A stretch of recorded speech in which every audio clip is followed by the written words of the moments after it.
Police स्टेशनच्या हद्दीमध्ये अशा प्रार्थना स्थळावरून जे भोंगे लावले जातील त्या पीआयवरती ह्याची जबाबदारी फिक्स करून सरकार अशा पीआयच्या बाबतीमध्ये जर नागरिकांमधनं तक्रार आपल्याला प्राप्त झाल्यास त्यांच्यावरती तत्काळ कारवाई करणार का आणि हे भोंगे उद्यापासून बंद होतील का?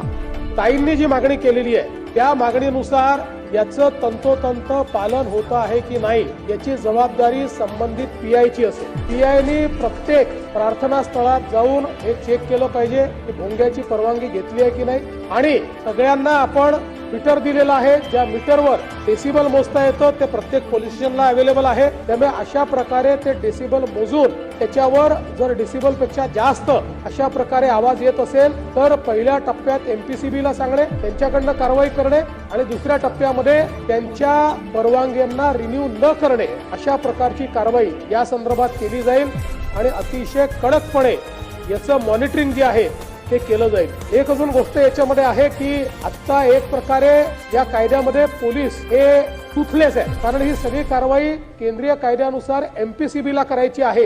त्यामुळे त्याचे जे नियम आहेत त्या नियमांमध्येही काही बदल करणं अपेक्षित आहे. ते बदल झाले तर अधिक प्रभावीपणे आपल्याला याची कारवाई करता येईल आणि म्हणून त्या संदर्भात केंद्र सरकारलाही विनंती करण्यात येईल की केंद्र सरकारने देखील त्या नियमांमध्ये काही बदल जे आम्ही सुचवतो ते आम्हाला करून द्यावे, जेणेकरून त्या बदलांच्या अनुरूप आपल्याला पुढे अशा पद्धतीच्या प्रकरणांमध्ये अतिशय कडक कारवाई करता येईल. त्यामुळे आता या संदर्भात याचं तंतोतंत पालन केलं पाहिजे. ही जबाबदारी संबंधित पीआयची असेल, तरी ते केलं नाही तर त्यांच्यावर कारवाई होईल. जनतेचा अधिकारनामा जाणीव हक्काची या न्यूज चॅनलला लाईक, शेअर व सबस्क्राईब करण्यास विसरू नका व सदैव रहा अपडेट. जाहिराती व बातमीसाठी आजच न्यूज चॅनलशी संपर्क साधावा.